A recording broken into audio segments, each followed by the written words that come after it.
Assalamualaikum dan salam sejahtera. Welcome back to my channel. Okey, kepada siapa yang baru lagi dengan channel Pemburu HP, jangan lupa subscribe, tekan butang loceng dan satu lagi jangan lupa untuk like video ini. Alright.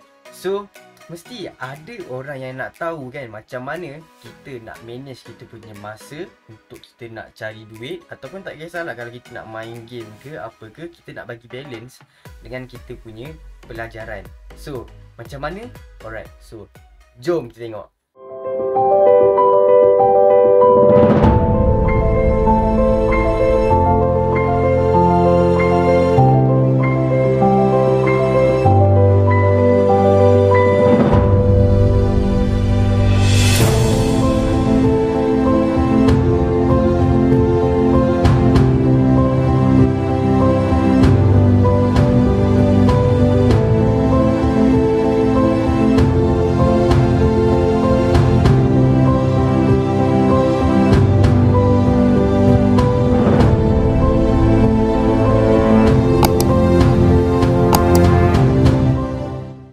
So kenapa dalam video ni saya tiba-tiba rasa macam hyper and saya nak terus buat video ni. Okay, dia disebabkan siang tadi saya dah dapat saya punya keputusan exam, final exam untuk semester 2. Alright, untuk semester 1 saya dapat 4 flat waktu tu. Alright, so untuk semester kali ini sekarang semester 2 lah kan, sebab setahun lepas semester 2.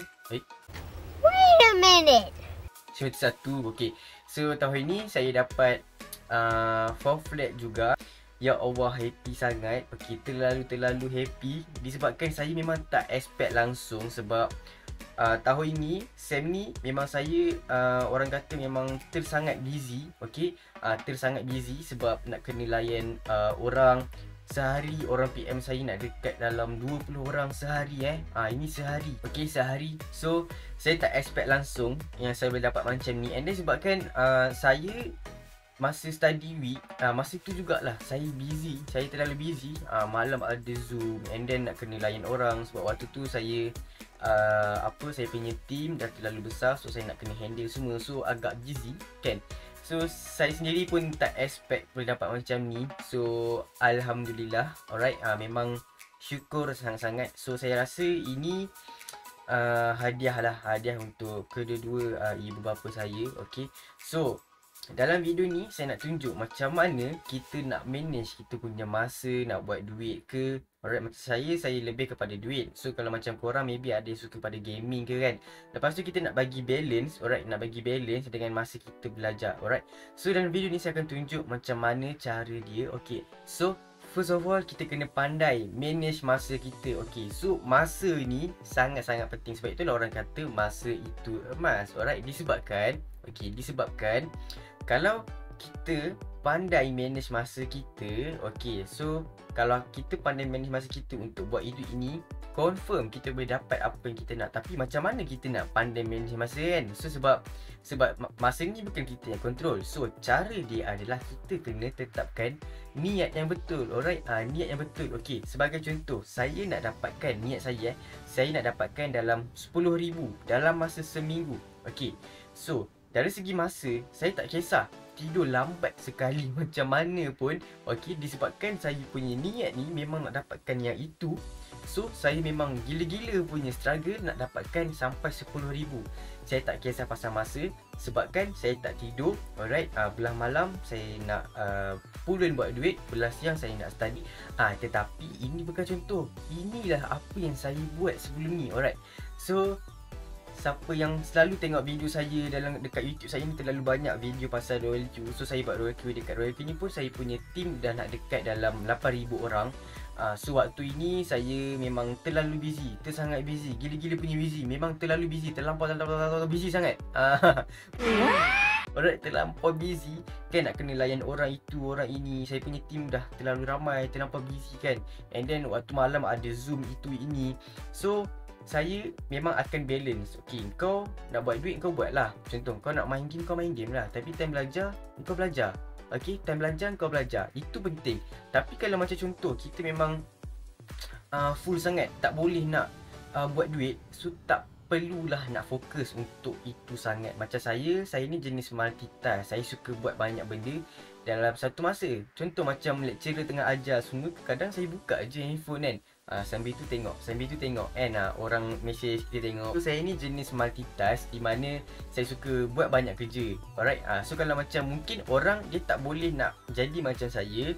Alright, apa yang saya boleh katakan adalah kalau kita nak dibandingkan dengan apa yang kita nak and dari segi pelajaran. So sebagai contoh, minat kita dekat game.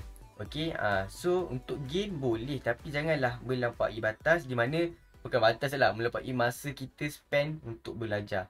So belajar ni kalau boleh waktu siang kita belajar lah, waktu malam kalau nak tidur lewat, kalau saya macam tu lah, pada waktu malam saya tidur lewat, saya buat apa yang saya nak. Saya ni lebih kepada duit lah, cari duit. So saya buat lah waktu malam. Kalau macam korang minat game, so belah malam lah main game, belah siang kita belajar. Alright. So dari segi masa and niat ni memang berkait rapat. Okay. So untuk siapa yang tak tahu, saya memang sangat busy disebabkan saya nak kena handle channel saya dekat Telegram Pemuda HP. Dekat sini adalah subscriber nak dekat 2000 lebih macam tu. Okay. And then dekat channel Telegram juga saya ada channel crypto di mana saya akan update, and adalah admin pembantu saya semua akan update dari segi crypto fundamental and technical analysis. Dekat sini pun nak dekat dalam 2000 subscriber juga. And then sekarang ni saya dah open VIP membership untuk saya punya crypto punya trading. Dari segi trading saya dah open untuk VIP punya. So nampak tak dekat situ memang banyak benda yang saya handle, tapi saya boleh manage untuk dapatkan markah yang baik lah dalam final sem ni. So saya rasa itulah masa dan niat ni memang berkait rapat. And then kita perlukan sokongan. Okey, kita perlukan sokongan daripada orang yang kita sayang. Yang orang kita sayang, of course lah, kita punya parent. So kita nak dapatkan sokongan daripada kita punya parent. Sebab apa? Kita nak buat satu benda, kita kena ada berkat. Alright, berkat daripada lecturer tu satulah, and then berkat daripada kita punya parents. Okay, so apa yang kita boleh buat adalah macam saya sendiri, ibu saya lah, sebab ayah saya dah tak ada, dah meninggal. So saya cakap dengan ibu saya, ibu tolong doakan Danish untuk exam kali ini. So ibu saya pun doa, and then disebabkan doa itu and then doa orang lain juga, okey, disebabkan itu dan saya punya usaha, alhamdulillah saya boleh manage dapat 400 lagi untuk SEM kali ini. Sokongan daripada kita punya orang yang tersayang itu sangat-sangat penting, okey, sebab itulah kita punya kekuatan, itulah kita punya tulang belakang. Okey, kawan ke, awek ke, pakwa ke, itu lain. Alright, itu lain. Itu takkan bawa kita ke mana-mana. Alright, yang bagi hidup kita berkat, alright, ini adalah daripada kita punya parents. Okay, so satu lagi, untuk siapa yang maybe ada duit lebih, okay, ada duit lebih, alright, tak salah, alright, tak salah kalau kita nak invest dekat kita punya parents. Sebab apa? Itulah kita punya saham akhirat yang kita kena fokus sebenarnya. Daripada kita nak invest buat benda-benda yang merapu, beli itu ini, lebih baik kita invest untuk kita punya parents. Okay, tapi kalau macam mungkin orang yang tak berduit sangat, jangan risau, kita boleh invest juga, iaitu kita boleh invest daripada segi doa. Kita boleh doa dari segi kesejahteraan kita punya parent. Itu pun salah satu invest lah untuk kita punya saham akhirat. Alright, so itu pun penting. Okay, so saya ribas balik. Yang first adalah dari segi masa and niat tu memang berkait rapat, and then dengan kita punya sokongan daripada kita punya parents. And satu lagi yang kita kena tahu adalah dari segi kita punya usaha. Okey, usaha inilah yang kita kena betul-betul buat. Okey, contoh kalau kita nak dapatkan sesuatu benda, tapi kalau kita punya usaha, alright, kita punya usaha ciput je, macam ini je, macam manalah kita nak dapatkan apa yang kita target. Macam saya sekarang alhamdulillah income saya adalah agak banyak jugalah alhamdulillah, tapi dia depends dekat saya punya usaha. Okey, saya tidur lambat, alright, saya makan tak ikut waktu, makan tak cukup, sampai mak saya cakap, Danish, dah lah, tak payahlah macam tu kan, kau ni dah kenapa, kau bukan dah kahwin kan, bukannya makan tak cukup. Okey, semua cukup, bukan makan tak cukup, tapi saya punya struggle ni ibarat macam saya ni dah kahwin, and then saya kena bagi supply makanan untuk saya punya family lah. Alright, kiranya macam itulah mak saya kata. So sampai tahap macam itu sekali, sampai mak saya sendiri pun cakap, dah Danish, rest kejap, jangan terlalu cari duit. Okey, so kenapa saya macam ini, kenapa saya hyper sangat, mungkin disebabkan atas pemergian arwah ayah saya. Okey, so maybe daripada situlah ada hikmahnya Okay, untuk family saya lebih kepada untuk nak mencari duit. Alright. So yeah, disebabkan itu saya nak minta untuk viewers semua doakan untuk arwah ayah saya, semoga rohnya tenang di sana. Al-Fatihah.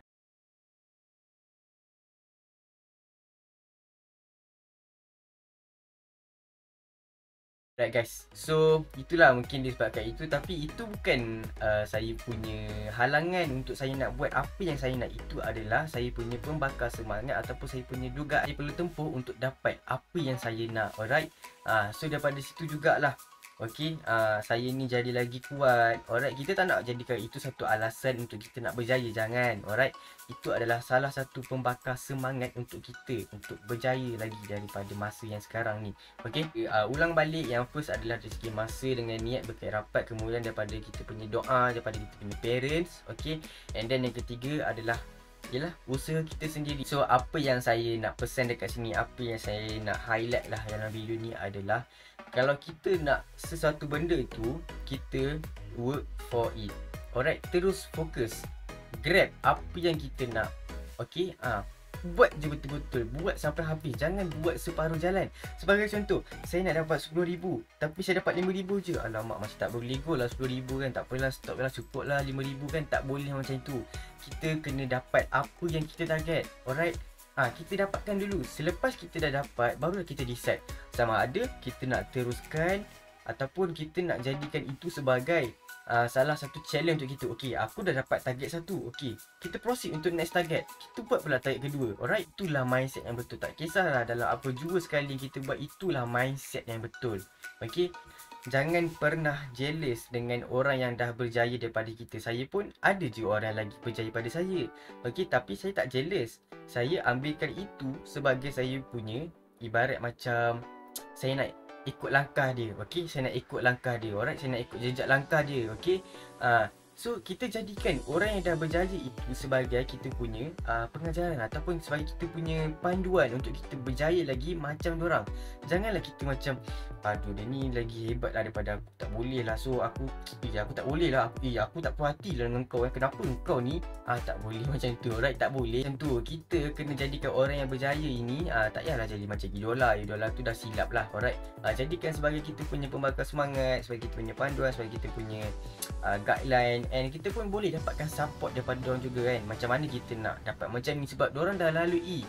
Diorang pun sama macam kita. Diorang pun tak ada terus hebat macam diorang sekarang. Diorang pun lalui benda yang sama macam kita, susah dahulu, barulah kita boleh senang. So yeah guys, so saya nak doakan untuk semua viewers semua. Alright, insyaAllah akan dapat apa yang anda semua hajat, insyaAllah. Yang penting doa, usaha. Okay, itu yang paling penting sekali lah dalam apa-apa yang kita buat. Ambil kesempatan ini juga, saya nak ucapkan ribuan terima kasih kepada siapa yang dah support saya dekat Telegram. Saya punya follower, subscriber semua nak dekat dalam lebih dalam 10,000 orang macam itu. Alright, total semua saya kira. And then dekat YouTube, okay, dekat YouTube ni pun dah nak 6,000 subscriber. So jangan lupa subscribe okay, 6,000 subscriber. So saya pun tak sangka boleh ada orang kata subscriber yang agak ramai macam ni. Sebab yelah, saya ni bukan artis kan. Saya ni bukan artis. So saya pun ya Allah, amat-amat terharu. Saya tak tahu nak cakap macam mana. And then thank you so much sebab selalu support saya. Saya pun tak tahu nak cakap macam mana dah. Sebab tanpa korang semua, tanpa viewer semua ni, saya tak boleh ada dekat tempat saya sekarang ni. Alright, so saya rasa itu sahaja untuk video kali ni. So ingat apa yang saya dah cerita dekat dalam video ni boleh ambil sebagai, orang kata sebagai panduan.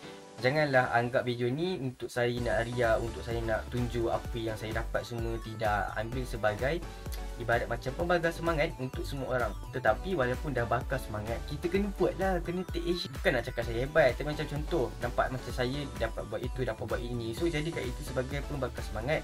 Kalau boleh, jadi lagi hebat daripada saya. Alright, so itu saja untuk video kali ini. Jangan lupa subscribe, tekan butang loceng, dan satu lagi, jangan lupa untuk like video ini.